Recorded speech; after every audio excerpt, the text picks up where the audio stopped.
Hi guys, welcome to my channel. I am a basking aspirant. आप सभी जैसे kindly join me in this journey and let's study together. So मेरा ABPS PU का exam था 20 अक्टूबर को. Second shift थी मेरी. I know I'm very late for for this, but मेरे यहाँ पे कुछ था फंक्शन वगैरह तो मैं उसमें बिज़ी हो गई थी. So let's talk about our exam. तो मेरा जो एग्ज़ाम था वो 22nd शिफ्ट का था. ओवरऑल मेरी शिफ्ट तो इजी थी, इजी टू मॉडरेट कहेंगे.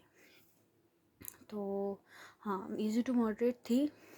मुझे बस मैथ्स में थोड़ा लगा, बाकी सबको मैथ्स इजी लगी, पर मुझे थोड़ी मैथ्स अपनी टफ लगी क्योंकि मेरे को अर्थमेटिक मेरा पहले खुला था. चलिए सेक्शन वाइज सेक्शन मैं आपको बताती हूँ अच्छे से. So first I am reasoning. तो रीजनिंग में मेरा सबसे पहले खुली थी पज़ल, वो सिटी बेस्ड वाली थी, तो वो तो मेरी हो गई थी. फिर उसके बाद एक फ्लोर बेस्ड थी पज़ल, एक बॉक्स बेस्ड वाली थी वेरिएबल्स के साथ, फ्लोर बेस्ड भी वेरिएबल्स के साथ थी. तो बाकी सारे रीजनिंग में मेरे हो गए थे. तो रीजनिंग में मैंने टोटल किए थे 33 अटैम्प्ट्स किए थे मैंने.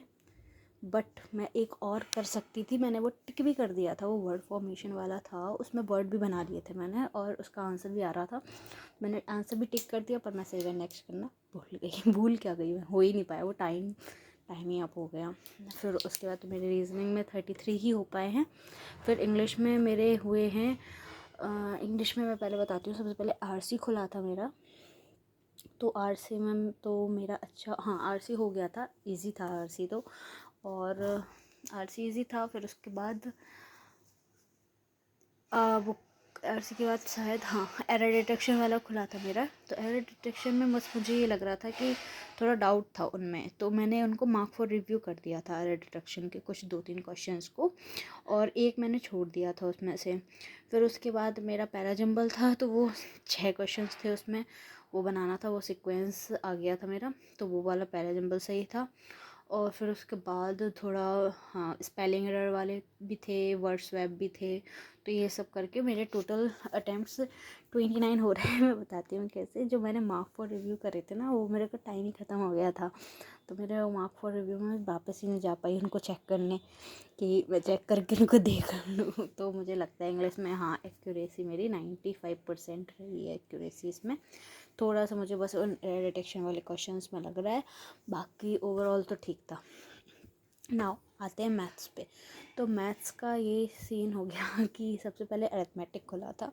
तो अरिथमेटिक के मैंने 2 क्वेश्चंस बनाए तो एक बना, पर एक में आंसर ही नहीं आ रहा था. तो मैंने सोचा कि टाइम वेस्ट ना करके मैं आगे बढ़ती हूँ. तो आगे मेरे को मिली 2 DI. तो मैंने दोनों DI, 2 या 3 DI मिली मुझे, तीनों टाइम DI मैंने सॉल्व, 2 DI मिली थी हाँ. तो दोनों DI मैंने सॉल्व करी. फिर उसके बाद अप्रॉक्सीमेशन खुला मेरा. अप्रॉक्सीमेशन में पहला क्वेश्चन खुला है, मेरा आंसर ही नहीं आ रहा. उतने में ही मैं भड़बड़ा गई हूँ, मैं नर्वस हो गई. मैंने अप्रॉक्सीमेशन कैसे नहीं आ रहा. फिर मैं उसको करती रही, वो ईगो पे ले लिया मैंने, वो गलत किया मैंने. पर मैं उसको करती रही, फिर भी वो आंसर नहीं छोड़ा. फिर उसको फिर आगे जाके फिर मैंने कुछ क्वेश्चन किए. फिर ऐसे ही उसमें मैथ्स में हुआ था, एक क्वेश्चन लग गया था ठीक, बस उसको सेव एंड नेक्स्ट करना बस रह गया था, लेकिन टाइम अप हो गया था. तो मेरे मैथ्स में सिर्फ टोटल 18 अटैम्प्ट्स हुए हैं. आई नो बहुत ज़्यादा कम है, पर मैं क्या ही बताऊँ. तो मैथ्स में मेरे 18 हुए हैं. तो टोटल ओवरऑल मेरे अटैम्प्ट्स बन रहे हैं 80. अब देखते हैं फिर क्या होता है. बाकी मेंस के लिए सभी लोगों को ऑल द बेस्ट. आप लोग भी अच्छे से प्रिपेयर करिए, और प्लीज़ शेयर करिए आप कहाँ से क्या GA वगैरह कहाँ से कर रहे हैं. मैं भी आपको अपने अपने सोर्स बताती रहूँगी. और thank you for joining me. Bye bye, take care.